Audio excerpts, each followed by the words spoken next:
It's a first alert weather night here on Valley News Live at 10. We'll tell you when the storm gets here and what to expect. Plus, a longtime local girls basketball coach will now officially be coaching at a new school. We'll tell you where. And last week, North Dakota voters overwhelmingly approved congressional age limits. Hear why current legislative leaders don't think that will actually be happening. Valley News Live at 10 starts right now.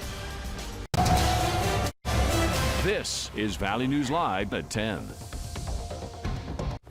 Thanks for joining us here on this first alert weather night. I'm Justin Betty. We have some strong storms moving into our region tonight. For the latest on their timing and track, let's send things over to First Alert Storm Team Chief Meteorologist Russ Thomas. And Russ, you at least see there are wet roads in Devil's Lake. That is correct. So far, we've been a little lucky. We've seen storms off to our west. We've seen storms to our south and east. We'll get to the radar in just 1 second. Do want to let you know real quick, as you mentioned, first alert weather evening, and that goes through tomorrow. Severe weather risk. Here's what we've got for you.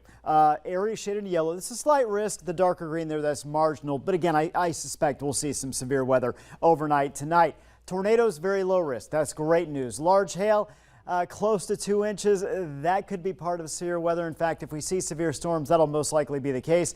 Wind gusts up to 70 miles per hour can be expected within severe storms. Flooding, that looks kind of likely too in those severe storms because of how much rain we are looking at within these storms. Now, just a reminder, severe storm safety, getting a sturdy structure. One good thing is overnight, most people are indoors. If you are out, though, please be aware if you see thunderstorms, especially if those winds get strong, you start feeling the hail out there, pull over because you don't know where down trees are. A lot of complications are having a lot of dangers there. Again, you look at our iCam. There we go. And we've got our temperatures right now in the 60s and 70s. Satellite radar, just want to show you we have some severe weather to our south and east. And again, another one popping up to the west. Just keeping an eye on this little area right here, just starting to pop up in our region. In fact, it looks like here potentially soon we could have our first severe storm. So this is what we're watching right here. Nothing too strong, but again, a lot of gaps that are going to be filled in tonight in terms of the areas that are dry right now. And of course, we'll have your full forecast, let you know expected timing and track wise in just a few minutes. All right. Thanks, Russ. Tonight, a St. Michael, North Dakota man will spend more than 3 decades in federal prison for his role related to a number of shooting crimes. 21-year-old Nathaniel Azar was sentenced to 32 years in federal prison for his role in a 2021 Fort Totten shooting, a 2022 St. Michael assault, and a 2022 St. Michael shooting. Azar is the last of 4 federal defendants to be sentenced in relation to those crimes. Authorities in Richland County say a shelter-in-place order for parts of Wahpeton today was based on a false report of a shooting. Police were dispatched around 12:45 for a report of shots fired at an apartment on 7th Avenue South in Wahpeton. A woman inside said her ex-boyfriend, Brian Hauge, tried to get into her apartment. Police now say no shots were fired. They believe Hauge made a false report. He was arrested after being found down the street where this happened. Authorities say charges are pending. A 45-year-old Moorhead man is facing drug charges after police say they seized 10 pounds of meth from his home. Moorhead police say multiple law enforcement agencies conducted their search warrant in the 200 block of 16th Street South. And they say the meth found, this large amount here, was likely from a different state. Police tell us the suspect, Corey McKay, had been allegedly trafficking in these large quantities of controlled substances. He's now in the Clay County Jail. A complaint's been sent over to Clay County Attorney's Office requesting felony first-degree drug charges. A former daycare provider in West Fargo accused of fraud was sentenced today on a number of misdemeanor charges. Brandy Koffler, the former owner of Beginnings Child Care and Preschool, was charged last July, accused of inflating the number of children at her daycare to receive additional federal funding.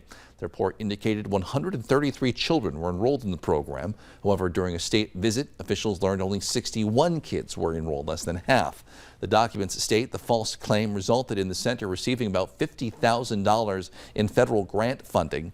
Koffler was sentenced today to 30 hours community service and a restitution hearing held in August. The West Fargo Child Care Center is now under new management. Police say 4 young Jamestown teens are to blame for an overnight crime spree. Police say 2 boys are accused of burglary, stealing 2 vehicles, a firearm, and being minors in possession of alcohol.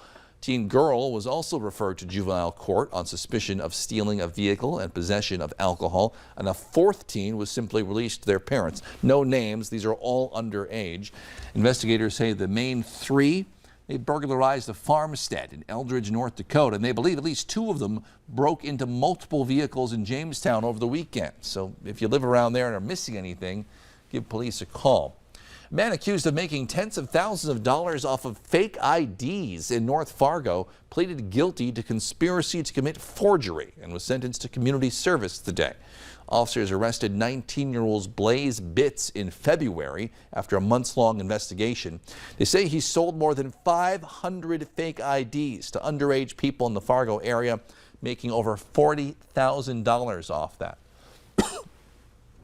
New tonight, a longtime head basketball coach at Hawley just accepted a new head coaching job at nearby Barnesville.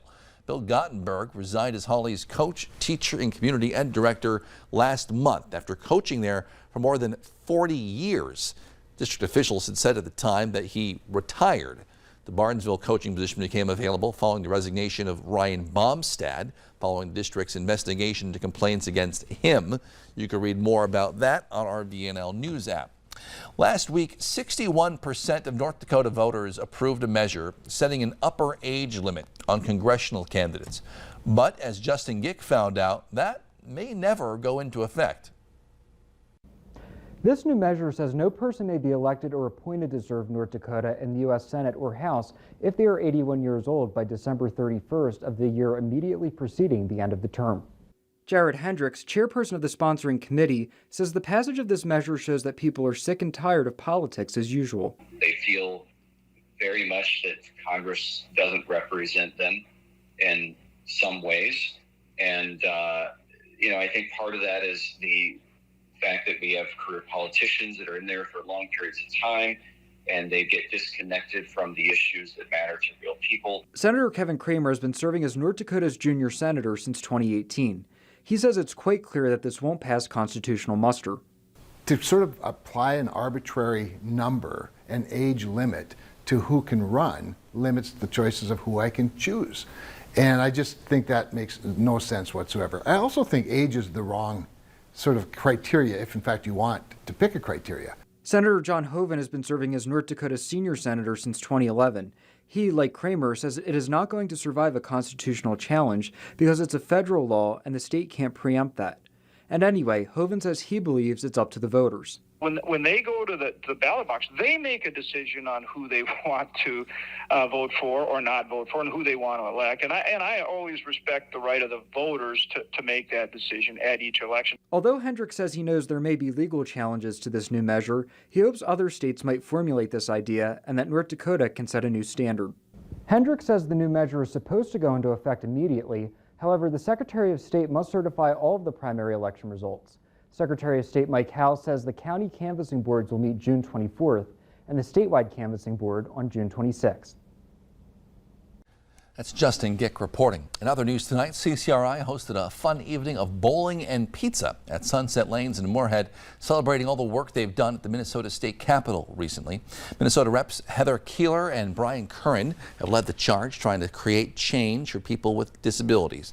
They believe programs for people with disabilities have been underfunded, so they're asking for more help from the legislature, and they believe events like the one tonight can bring people together and help create change.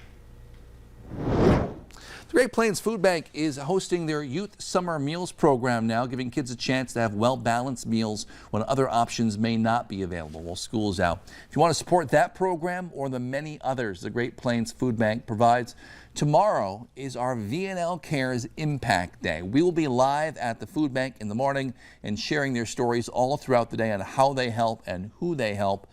And you don't have to wait until tomorrow to help out. You can give right now by scanning this QR code on your screen or going to valleynewslive.com, clicking the VNL Cares button on the homepage and donating to make a difference. Still ahead with more rain on the way, we have some advice to make sure your home doesn't get